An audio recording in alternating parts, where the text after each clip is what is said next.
Саламатсыздар ма достар, баршаңызға қайырлы күн болсын. Бүгін сіздерге 5 миллион грант бойынша көптеген тың ақпараттармен бөлісетін боламын. Оның ішінде ең маңызды бөлігі бизнес-план. Бизнес жоспарды қайдан аламыз, қалай толтырамыз, оны сайтқа қалай жүктейміз деген сұрақтарыңызға жауап беремін. Маған көптеген адамдар маған өтінім тастап берсеңіз болды. Бизнес-планым, бизнес-жобам дайын деп келеді көпшілігі. Ал оның бизнес-планын қарасам, мен мүлдем бұл ережеге талапқа сәйкес емес. Сол себептен барлық дайындығы далаға кетеді деп айтсақ болады.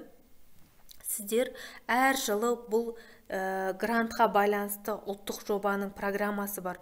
Соны ашып қарауларыңыз керек.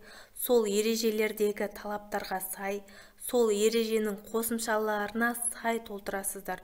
Бұл мына жеке кәсіпкерлікті мемлекеттік қолдаудың шаралары бойынша міне 1060 қаулысы бойынша реттеліп отыр. Яғни міне бағдарламаның атауы да жазылып тұр. Ұлттық жоба шеңберіндегі бизнес идеяларды іске асыруға мемлекеттік гранттар берудің қағидалары. Осы қағидалар мен ережеге сай жұмыс жасайсыздар сіздер. Мен сіздерге ең маңызды бөлігі бизнес-планның үлгісін көрсетіп кетейін. Бұл қателеспесем, мен 5-ші қосымша бойынша мінекей. Бұл жерде қандай жобалар қатысады, оның да тізімі тұр. Мінекей. Осы жобалар бойынша ғана қатыса аласыздар. Және де ұлттық жоба қағидалар бойынша 2-ші қосымша жоқ. 2-ші қосымша мінекей. Осы 5-ші қосымша бойынша сіздер толтырасыздар. Міне жоба туралы ақпарат, жобаның атауы барлығы жазылып тұр. Осы қосымша бойынша сіз өзіңіз алдын ала дайындаласыздар. Яғни бұл бизнес жобаның қысқаша нұсқасы. Осы жобаның әрбір пунктіне сіздер жауап беріп кетесіздер. Міне 2-ші жоба бойынша қанша пункт қарастырылып тұр. Даму перспективалары туралы талдау, әлеуетті үлесін негіздеу, күтілетін нарықтағы өзгерістер, барлығына қысқа нұсқа сіздер жауап бересіздер. Осы мінекей. 3-ші жоба командасы бойынша ақпараттар. 4-ші жобаны іске асыру мерзімі барлығы есептеліп жазылады осы жерде. Міне осы ережедегі осы қосымша бойынша толтырып шығасыздар.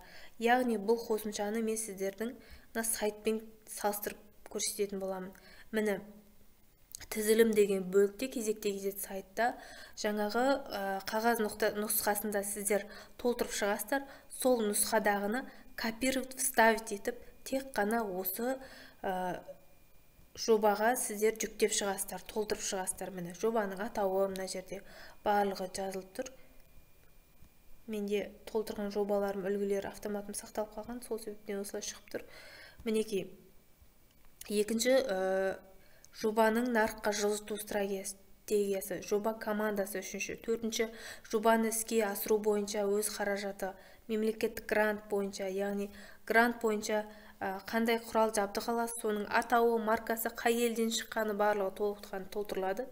Экономикалық тиімділігі, тәуекелдер, құжаттар деген бөлікте сіздер сертификаттарыңызды өздеріңіздің барлығын жүктеп шығасыздар. Қосымша ақпараттар мына жерде көруге болады.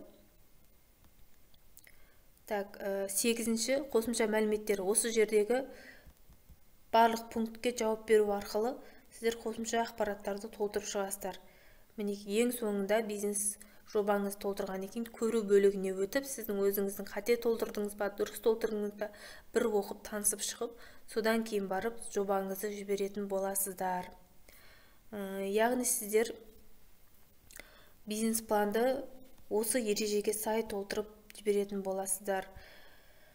Бұдан басқа үлгіні толтырып жіберетін болсаңыздар, ол бизнес жобаңыз жарамайды. Сол себептен алдын ала сіздерге дайындық үшін осы ережені сіздерге беріп отыр. Баршаңызға сәттілік тілеймін.